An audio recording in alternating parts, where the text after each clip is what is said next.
Class 9 mathematics NCERT की book से प्रश्नावली 1.3 करने जा रहे हैं, जिसके अंदर हमारा टॉपिक है वास्तविक संख्याएं और इनके दशमलव प्रसार।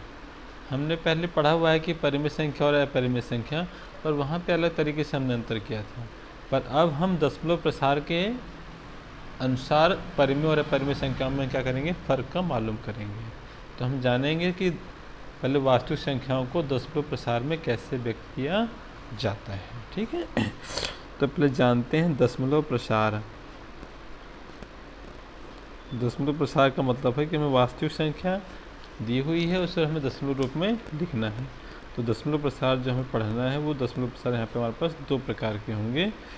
एक होगा जिसका दशमलव प्रसार शांत होगा और दूसरा होगा अशांत। अच्छा, अशांत दशमलव प्रसार बोलो, ये अनवसानी दशमलव प्रसार। शांत दशमलव प्रसार वो होते हैं कि जिनमें परिमित संख्याओं को भाग करने पर भागफल शून्य प्राप्त हो जाता है। अर्थात क्या कहेंगे इसको हम कि ठीक ना, जब शेषफल शून्य आ जाए, हमें दी गई संख्याएं जो हमारे पास वास्तविक संख्याएं हैं, अगर हम उनको भाग करते हैं तो हमें शेष क्या प्राप्त हो जाता है, शून्य। ऐसे संख्याओं को बोलते हैं उनका दशमलव प्रसार कैसा है, शांत है। अशांत कौन सी होती है, जब शेषफल शून्य न आए, यानी भाग करने पर उनका शेष शून्य नहीं आता, तो वो संख्याएं अशांत दशमलव प्रसार की होती हैं। ठीक है, इसको और बेहतर तरीके से हम एक उदाहरण के साथ समझते हैं। हमारे एनसीईआरटी की बुक का एग्जाम्पल नंबर 5 है, जिसमें हमें क्वेश्चन में कहा हुआ है कि 10/3, 7/8 और 1/7 के दशमलव प्रसार ज्ञात कीजिए।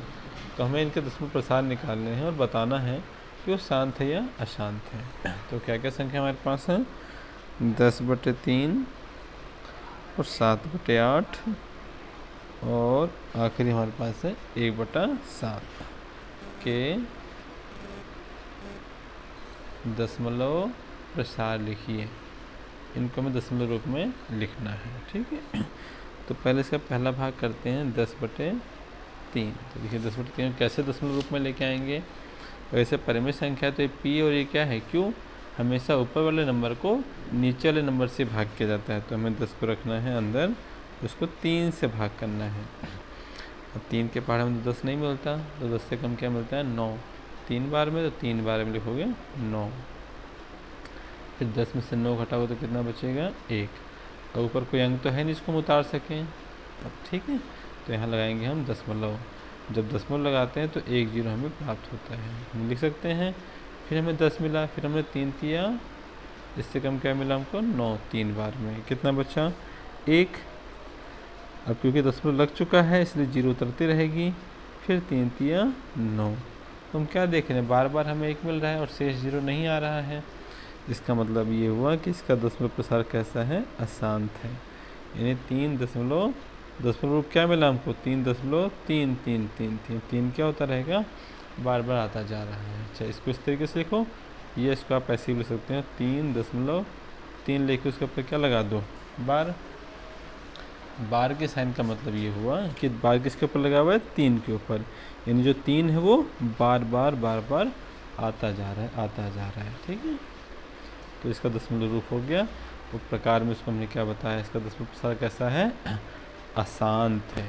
ठीक है, अब दूसरे भाग को करते हैं, 7/8 है। तो हम कैसे निकालेंगे इसका दशमलव रूप, पहले हम 7 को भाग करेंगे किससे, 8 से। देखो क्या 8 के पहाड़े में 7 आता है, तो नहीं आता। 7 से कम कुछ मिलता है हमको, नहीं मिलता।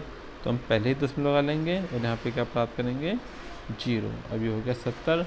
8 के पहाड़े में 70 तो नहीं आता, पर उससे कम 64 आता है 8 बार में। तो 8 64 लिया, घटा के हमें क्या मिला, 6। क्योंकि दशमलव लग चुका है तो हमें 0 मिलती रहेगी। 60 हो गया, 8 7 56। फिर कितना शेष बच गया, 0। दशमलव लगा हुआ तो 0 आती रहेगी। 8 पंजे 40 और यहाँ पे शेष कितना हो गया इसका, 0। इसका शेष 0 हो गया, इसका मतलब इसका दशमलव प्रसार 8 7 5 कैसा है, शांत है। ठीक। ठीक है, तो इसका जवाब ये हो गया 10/7 शांत है। अब तीसरे भाग को लिखते हैं और 1/7 है। तो हमें क्या करना है, 1 को किससे भाग करना है, 7 से।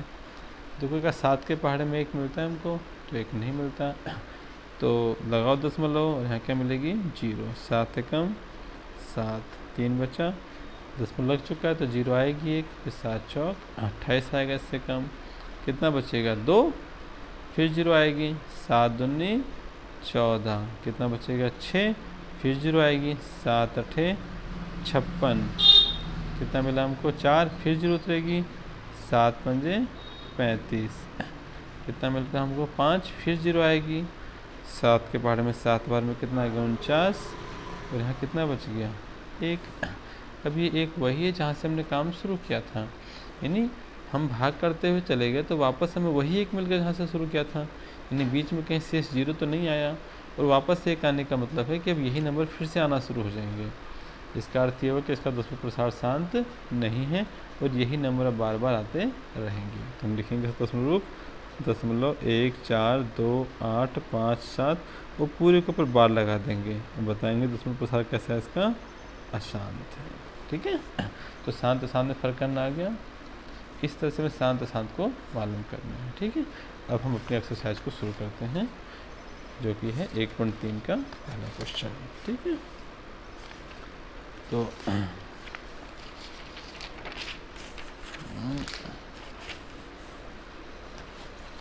1.3 का पहला क्वेश्चन क्या कहता है, लिखता है निम्नलिखित भिन्नों को दशमलव रूप में लिखिए, यानी आपको भिन्न दी गई हैं, इनको दशमलव रूप में लिखना है और बताना है कि दशमलव प्रसार किस प्रकार का है। ठीक है, और पहला सवाल का पहला भाग है 36/100। तो हमने यहाँ से लिखा प्रश्न नंबर, पहले प्रश्न का पहला भाग जो क्या है 36/100। तो कैसे करेंगे, 36 को अंदर लिखेंगे, इसको 100 से करेंगे भाग। अब 100 के पहाड़े में 36 नहीं आता, 36 से कम भी कोई रकम नहीं आती, तो लगाओगे दशमलव, क्या मिलेगा हमको 0। अभी होगा 360, देखा 100 के पहाड़े में 360 आता है, नहीं आता, उससे कम क्या आता है 300, 3 बार में, तो 100 3 300। ठीक है, कितना बचा 60। अब दशमलव लग चुका है तो 1 0 फिर मिलेगी, अभी 600 हो गया, 100 छिके 600 और कट कर दिया हमने। ठीक है, तो हमें क्या मिला 0.36। इसका दशमलव प्रसार कैसा है, शांत है। ठीक है, तो इस तरह से पहला सवाल खत्म होता है। अब दूसरा सवाल देखिए, इसका दूसरा है इसका 1/11। ठीक है, तो हमारे पास है 1/11। 1 को हम भाग करेंगे, किससे भाग करेंगे 11 से। देखें क्या 11 के पहाड़े में 1 आता है, नहीं आता, 11 से लगाओ दशमलव तो क्या मिलेगा हमको 0। अभी 10 हो गया, पर 11 के पहाड़े में तो 10 भी नहीं आता और ना ही 10 से कम कुछ आता है, तो 1 और 0 की ज़रूरत है। तो 1 और 0 लाने के लिए हमें पहले यहाँ पे 1 0 लगाना पड़ेगा, तब 1 0 मिलेगी। अभी हो गया 100, 11 के पहाड़ में 100 नहीं आता, पर उससे कम 99 आता है 9 बार में, तो 11 9 99, और शेष कितना बच गया हमारे पास 1। अब 1 क्या है, 1 से तो हमने काम शुरू किया था, फिर से 1 आ गया, इसका मतलब फिर से वही चीज़ होगी, इन्हें अब ये नंबर क्या होता रहेगा, बार बार आता रहेगा। ठीक है, तो 0.09, अब बार बार आएगा तो उसको क्या लगा दें बार, दशमलव प्रसार कैसा हो जाएगा इसका अशांत, क्योंकि इसका शेषफल क्या नहीं मिला हमको 0 नहीं मिला। ठीक है, अब इसके तीसरे भाग में, तीसरा भाग में कहता है 4 सही 1/8। तो सवाल हमारे पास है 4 सही 1/8। लिखो इसको पहले इसको विषम भिन्न के रूप में लिखो, इसको इससे गुणा करते हैं, 8 का पहाड़ा पढ़ते हैं 4 बार, तो 8 चौक होता है 32, ऊपर की संख्या जुड़ती है 33, तो 33/8। अब दशमलव रूप में लिखने के लिए हम 33 को भाग करेंगे, किससे भाग करेंगे 8 से। 33 को भाग करेंगे किससे, 8 से भाग करेंगे। ठीक है, देखो कि 8 के पहाड़े में 33 आता है, नहीं तो छोटा जाता है 32 4 बार में, तो 8 चौक हमने लिया 32, फिर घटाएंगे 3 में से 2 कम गया तो कितना बचा 1, लगाएंगे दशमलव तो क्या मिलेगी हमको 0। 10 हो गया, उससे कम मिलता है 8 एकम 8, 10 में से 8 घटाने में हमें मिला 2, फिर जीरो उतरेगी, 8 दूनी 16, कितना बचेगा 4, फिर जीरो उतरेगी और 8 पंजे कितना हो जाएगा 40। ठीक है, तो इसका दशमलव रूप हमारे पास मिला 4.125, क्योंकि भाग करने पर शेष क्या आ गया जीरो, इसलिए इसका दशमलव प्रसार कैसे कहलाएगा शांत। ठीक है, चौथे भाग पर आगे बढ़ते हैं। चौथा भाग कहता है 3/13 है, तो 3/13, तो 3 को भाग करेंगे, इससे भाग करेंगे 13 से। अब 13 के पहाड़े में 3 तो नहीं आता, तो क्या लाएंगे यहाँ पे हम दशमलव, और क्या मिलेगी हमको 0, 13 दूनी 26, घटाने पर क्या बचा 4, दशमलव लगा हुआ तो 0 उतरेगी ही, 13 तिया 39, कितना बचेगा 1, क्योंकि दशमलव लग चुका है तो 0 फिर मिलेगी, तो 10 आ गया। अब 13 के पहाड़ में 10 तो नहीं आता, ठीक है ना। अब यहाँ पे हमें 1 0 और लेना पड़ेगा, फिर 1 0 लेने के लिए पहले यहाँ पे 0 लगानी पड़ेगी। ठीक है, अब 100 से कम आता है 13 में 7 बार में 91, कितना बचेगा 9 बचा, फिर 0 उतरेगी, 13 6 78, ठीक है, कितना बचा 12, फिर 0 आएगी, 13 9 117, कितना बचा 3, ये वही 3 है जहाँ से काम शुरू किया था। इसका मतलब अगर 3 आया है तो फिर से भाग करेंगे और आगे बढ़ाएंगे तो वापस यही नंबर आना शुरू हो जाएंगे, इन इसके बाद ये नंबर आते रहेंगे, तो शेष कभी 0 नहीं आएगा। तो इसका दशमलव रूप क्या हो गया 0.230769, पूरी को पड़ जाएगा 12, दशमलव प्रसार कैसा हो जाएगा इसका आसान। ठीक है, तो इसका पाँचों क्वेश्चन देखेंगे। पाँचों क्वेश्चन कहता है इसका 2/11, 2/11, तो हम 2 को अंदर रख के किससे भाग करेंगे हम 11 से, फिर 11 के पहाड़ में 2 मिलता है नहीं मिलता, लगाएंगे दशमलव क्या आएगी 0, 11 एकम 11, 9, फिर 0 उतरेगी, 11 8 88, कितना बचेगा 2। अब वापस वही 2 जहाँ से काम शुरू हुआ था, इसका मतलब फिर से वही नंबर आना शुरू हो जाएंगे, और भाग में कभी भी शेष पर 0 नहीं आएगा, इसको लगा 2 बार, और दशमलव प्रसार कैसा हो जाएगा इसका अशांत।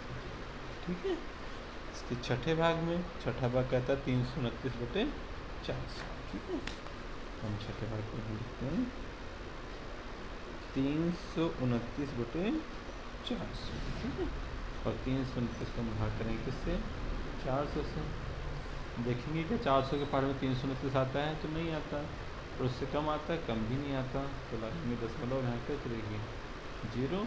अब 400 के पहाड़ में 8 बार में 3200 आता है। ठीक है, तो यहाँ कितना बच गया 90, दशमलव लग चुके इसलिए 0 उतरेगी ही, 4 दूनी 800। ठीक है, कितना बचेगा 100, और दशमलव तो 0 आएगी ही, फिर से 4 दूनी 800, कितना बचेगा 200, फिर 0 आएगी, 4 पंजे 20, पूरे 2000, और शेष कितना आ गया 0, तो इसका तो शेष 0 आ गया ना, तो इसका दशमलव प्रसार कैसा हो जाएगा शांत, फिर आप होंगे शांत दशमलव। ठीक है, इस तरह क्वेश्चन नंबर पूरा हमारा पैदा हो जाता है। क्वेश्चन नंबर 2 देखते हैं, तो क्वेश्चन नंबर 2 क्या कह रहे हैं, अगर आप जानते हैं कि 1/7 का मतलब है 1 4 2 8 5 7, वास्तव में लंबा भाग दिए बिना क्या आप बता सकते हैं, बिना आप लंबा भाग करें बता सकते हैं कि 2/7, 3/7, 4/7, 5/7 और 6/7 का दशमलव प्रसार क्या है, यदि हाँ तो कैसे बताओगे आप। ठीक है, तो हमें क्वेश्चन ने 1/7 का दशमलव प्रसार बता दिया है, कहा है कि 1/7 का दशमलव प्रसार कहा है कितना है 0.428557। ठीक है, तो कह रहे बिना भाग करे बताओ कि 2/7 का कितना आएगा, 3/7 का कितना आएगा, और 4/7 का कितना आएगा, और 5/7 का कितना आएगा, और 6/7 बिना भाग करे। बिना भाग करे देखो बता सकते हैं इस तरह से, कैसे 2/7 लिखा हुआ है ना, तो 2 को आप मल्टीप्लाई कर दो, ऐसे कर सकते हो 2 गुणा में 1/7। ठीक है, लिख दिया हमने इसको, तो 2 एकम 2, वापस हमें 2 ही मिल जाएगा, 7 का 7 रहेगा। इस तरीके से क्या हुआ कि अब 2 हमारे पास है और 1/7 का हमें मान दिया हुआ है, ये रहा पूरा का पूरा, तो इसकी जगह पर हम ये ले सकते हैं, तो हम लिख देते हैं दशमलव 1 4 2 8 5 7।